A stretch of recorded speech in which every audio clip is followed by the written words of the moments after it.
अस्सलाम वालेकुम नाज़रीन, आप देख रहे हैं सूरज टीवी HD। आपको खबर से आगाह करते चलें। सीनियर रहनुमा PTI हाफिज़ मोहम्मद उस्मान शफीक की मोहनी रोड पर ईद मिलन पार्टी।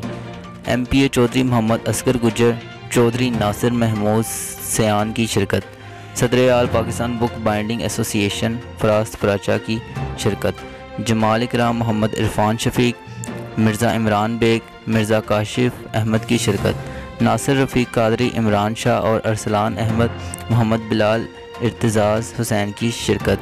फ़िज़ान हनीफ, शमसी, राना माजिद, खुरम लतीफ़, खोखर, शेख तोकीर की शिरकत। मकीनों से ईद मिली और इलाके के मसाइल तरजीही बुनियादों पर हल करने का यकीन दिलाया। इसराइल की फ़लस्तीन के मुसलमानों के साथ होने वाली बर्बरियत पर भी भरपूर मज़म्मत की। शेख बाबर अली हकीम, शेख इकराम इलाही समेत दीगर ने शिरकत की।